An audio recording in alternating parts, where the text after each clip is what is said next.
Hello students, आज हम पढ़ेंगे स्टार्टर। डीसी मोटर को स्टार्ट करने के लिए जो स्टार्टर लगाते हैं और वो कितने तरीके के होते हैं और किस मोटर में कौन सा स्टार्टर यूज़ होता है वो आज पढ़ेंगे। स्टार्टर क्यों यूज़ करते हैं, डायरेक्टली क्यों नहीं स्टार्ट होती है डीसी मशीन, देखिए अब देखते हैं। कंसीडर कर लेते हैं हमारे पास शंट मोटर है। शंट मोटर का एक डायग्राम बनाता हूँ।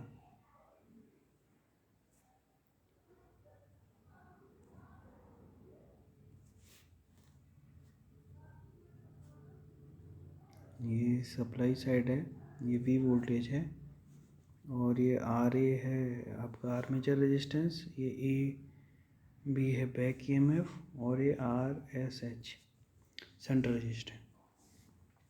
ये फील्ड वाइंडिंग है RSH और आर्मेचर को मैंने डोनेट किया है E और RA से। RA आर्मेचर रेजिस्टेंस है और V जो हम सप्लाई दे रहे हैं सप्लाई वोल्टेज है V।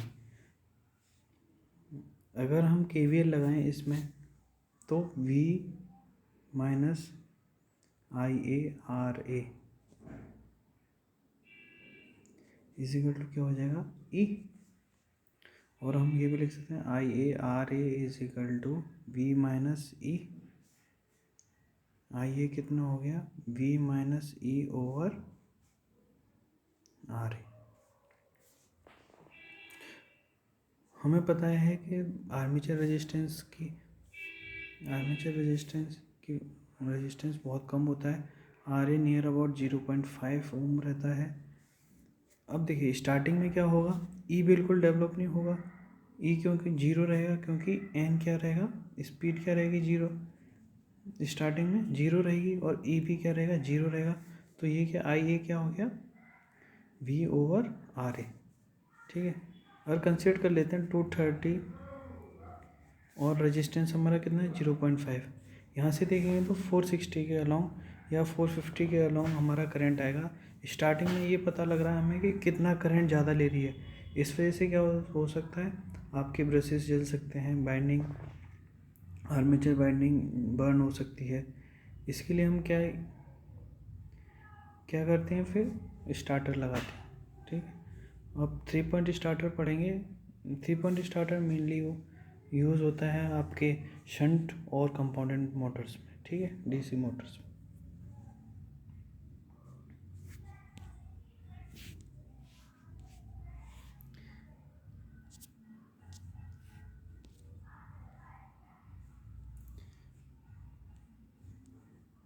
अब देखिए ये 3 पॉइंट स्टार्टर है।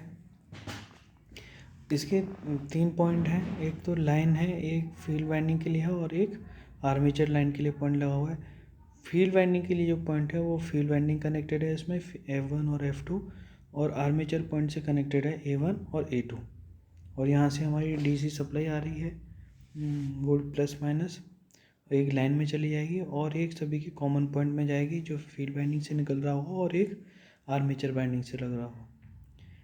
यहाँ पे मैं बताऊँ, एक ओवरलोड रिलीज कॉइल है, इसका फंक्शन बाद में बताऊँगा। फिर स्प्रिंग लगी हुई है हैंडल से, ये सॉफ्ट आयरन पीस लगा हुआ है हैंडल में ही, ये रोटेटिंग हैंडल है, मूव करेगा फ्रॉम लेफ़्ट टू राइट, ठीक है।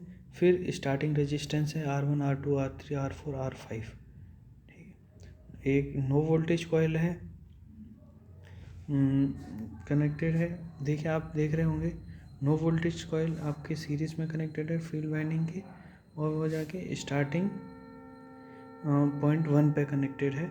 और लास्ट जो रेजिस्टेंस, स्टार्टिंग रेजिस्टेंस का जो लास्ट है वो कनेक्टेड है आपके आर्मेचर से।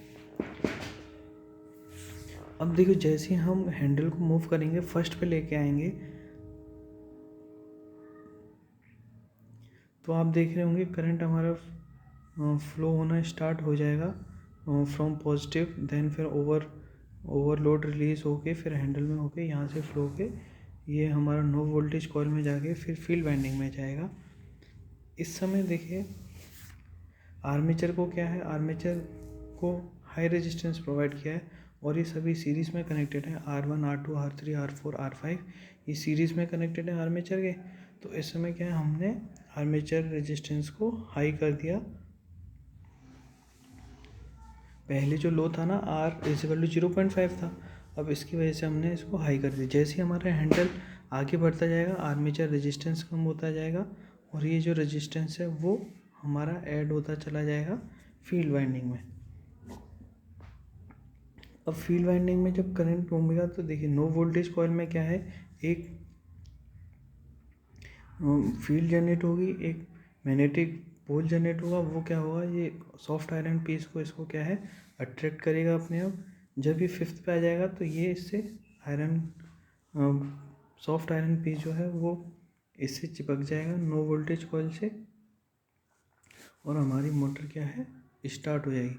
पर इसमें एक ड्रॉबैक ये है कि जब हमारी मोटर एक अटेंड कर लेगी स्पीड, उस समय क्या होगा, हमें फ्लक्स की इतनी ज़रूरत नहीं पड़ेगी, तो फ्लक्स थोड़ा कम होगा।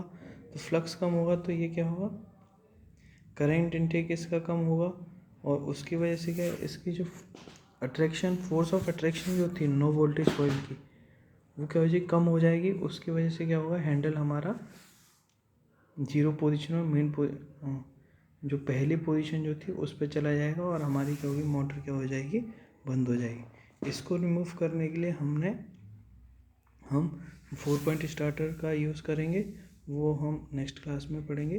Thank you.